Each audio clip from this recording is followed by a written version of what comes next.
Good morning student. आज की class में आपसे बच्चों का स्वागत है।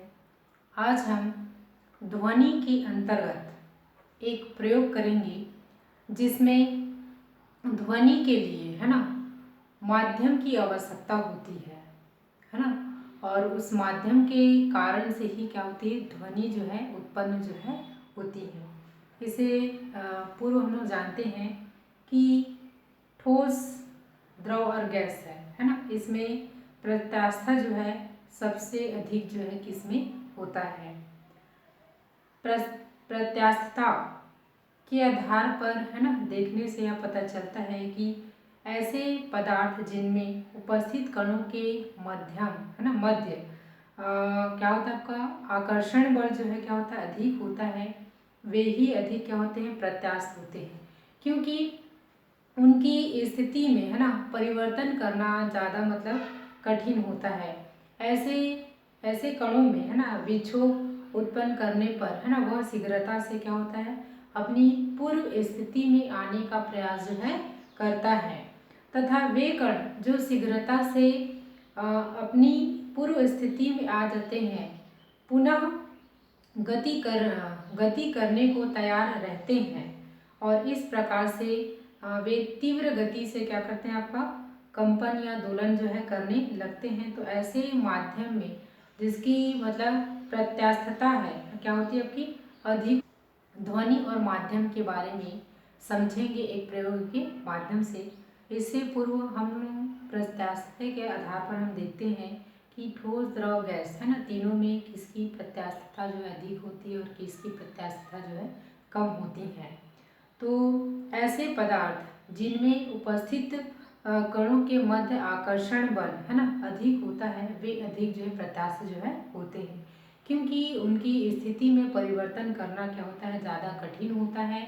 ऐसे कणों में क्या होता है, विक्षोभ उत्पन्न करने पर है ना वह शीघ्रता से अपनी पूर्व स्थिति पर क्या हो जाते हैं, आने का प्रयास जो है करते हैं, तथा वे कण जो शीघ्रता से अपनी पूर्व स्थिति में है ना आ जाते हैं या पुनः गति करने के लिए मतलब तैयार जो है रहने का मतलब क्या करते हैं, होते हैं है ना, तैयार होते हैं। तो इस प्रकार से जो आपका तीव्र गति से कंपन या दोलन करते है ना, तीव्र गति से क्या करते हैं, कंपन या फिर दोलन जो है करते हैं।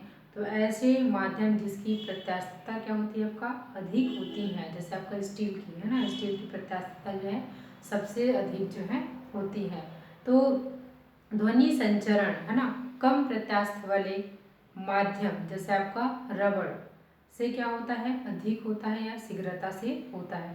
तो ये यही कारण है कि ठोस, द्रव और गैस है ना में ध्वनि संचरण की गति ठोस में सबसे अधिक होती है और जो गैस जो होता है उसमें सबसे कम होता है ना। तब आपको याद रखना है ध्वनि संचरण जो है सबसे अधिक किस में होता है, ठोस में, और सबसे कम जो है किस में होता है, गैस में होता है। तो आइए हम ध्वनि संचरण के लिए है ना किसकी आवश्यकता होती है, माध्यम की आवश्यकता होती है। तो इसे हम एक प्रयोग के माध्यम से समझेंगे।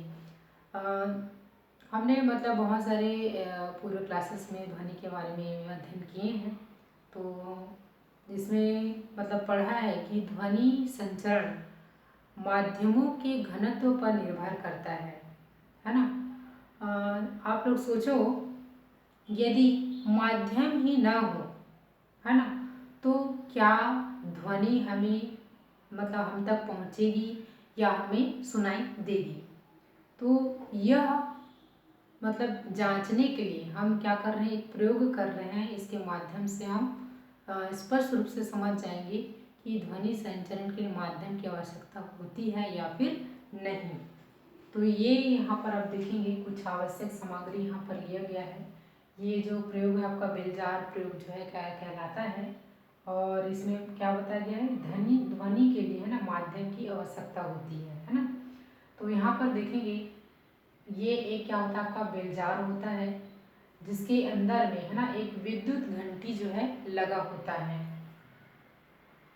इसका जो ऊपर वाला जो भाग होता है ना, जिसे हम क्या करते हैं, आपका विद्युत घंटी को इसके अंदर जो है सेट करके या व्यवस्थित करके इसको ऊपर से क्या कर देते हैं, कॉर्क जो है लगा दिया जाता है।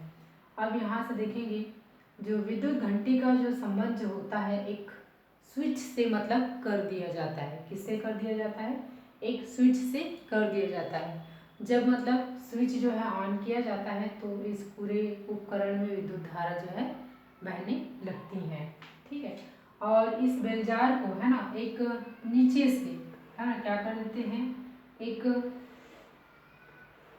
है ना एक कनेक्शन यानी कि पाइप जो है मतलब क्या किया जाता है आपका लगाया जाता है ना। तो ये आपका क्या है, निर्वात पंप होता है। क्या होता है आपका, निर्वात पंप होता है। ठीक है, तो यहाँ पर देखेंगे क्या क्या आवश्यकता है, एक बेलजार की, इसके अंदर में एक विद्युत घंटी है और इसके मुंह को है ना कॉर्क से मतलब क्या कर दिया है, मतलब लॉक कर दिया गया है। और इसका जो संबंध जो होता है ना विद्युत घंटी का संबंध एक स्विच से मतलब कर दिया जाता है। आइए अभी देखते हैं कि यह जो है कार्य जो है कैसे करता है। अगर आप देखेंगे ये जो बेलजार है ना, इसमें अंदर में आपका क्या है, विद्युत घंटी जो है लगा हुआ है जिसका संबंध जो है कि किससे होता है, आपको एक स्विच से होता है। यहाँ पर आप देखेंगे कि जो है ना इस बेलजार का जो संबंध है ना, नीचे से एक निर्वात पंप से मतलब इसको जोड़ा गया है। तो आप जब देखेंगे जब इसमें क्या करते हैं, स्विच को जब ऑन करते हैं और इसमें विद्युत धारा जो है बहने लगती हैं और ये जो विद्युत घंटी जो है क्या करने लगती हैं, आवाज़ जो है मतलब क्या होती है आपका सुनाई मतलब तेज़ी से मतलब सुनाई देता है। लेकिन आप जब देखेंगे कि इस बेलजार का जो संबंध हम किससे कर दिए, आपका निर्वात पंप से कर दिए हैं। जब इस उपकरण से है ना धीरे धीरे वायु को है ना क्या कर लिया जाता है, निकाल दिया जाता है, तो आप देखेंगे कि विद्युत घंटी से जो ध्वनि जो सुनाई देती है वो धीरे धीरे क्या हो जा रहा है, आपका कम होते चला जाता है। जब इस बेलजार से है ना पूरी तरह वायु जो है क्या हो जाती है, बाहर जब निकल जाती है, तब इस विद्युत घंटी से ध्वनि जो है नहीं आती है। तो आगे है ना पुनः क्या करते हैं, जब है ना पुनः जब इसमें क्या करते हैं, वायु जो है जब क्या करते हैं आपका प्रवेश जो है किया जाता है, तो आप देखेंगे कि इस विद्युत घंटी से है ना पुनः जो है क्या होती है, आपका ध्वनि जो है सुनाई जो है देने लगती है। तो इस प्रयोग के माध्यम से है ना हम ये कह सकते हैं कि ध्वनि संचरण के लिए माध्यम की आवश्यकता जो है होती है। ठीक है, तो इस प्रयोग में हम क्या कर रहे हैं कि सबसे पहले है ना ये एक बेलजार है जिसका संबंध है ना क्या कर देते हैं, आपका निर्वात पंप से नीचे की ओर से, और आपका इस विद्युत घंटी का जो संबंध जो होता है आपका एक स्विच के माध्यम से जोड़ दिया जाता है। जब इसमें क्या करते हैं, स्विच को ऑन किया जाता है तो विद्युत घंटी क्या करने लगती हैं, बजने लगती हैं या ध्वनि जो है उत्पन्न करने लगती हैं। धीरे धीरे इस बेलजार में उपस्थित जो वायु जो होता है इसको जब निष्कासित कर दिया जाता है तो इस विद्युत घंटी से आवाज़ जो है सुनाई देना क्या हो जाता है, बंद हो जाता है। ठीक है, तो मतलब कहने का मतलब ध्वनि संचरण के लिए किसकी आवश्यकता है, माध्यम की आवश्यकता होती है ना। फिर क्या करते हैं यहाँ पर है ना कि जब इस बेलजार से पूरी तरह जब वायु जो है क्या हो जाती है, निष्कासित हो जाती है, तो इसमें से विद्युत घंटी से आवाज़ जो है क्या हो जाती है, निकलना बंद हो जाता है। ठीक है, तो यहाँ पर मतलब क्या है, माध्यम नहीं है। ठीक है, जिसके कारण से विद्युत घंटी से मतलब ध्वनि जो है सुनाई जो है नहीं देती है। फिर क्या करेंगे, पुनः इस निर्वात पंप से क्या करते हैं, इस बेलजार में वायु जो है प्रवेश जो है कराया जाता है। जब स्विच को ऑन करते हैं तो इस विद्युत घंटी से पुनः जो है ध्वनि जो है सुनाई देने लगता है। तो इस प्रकार से है ना इस प्रयोग के माध्यम से हम यह निष्कर्ष निकाल सकते हैं कि निर्वात में है ना ध्वनि संचरित नहीं होती हैं, अर्थात ध्वनि को सुनने के लिए माध्यम की आवश्यकता जो है होती है। धन्यवाद।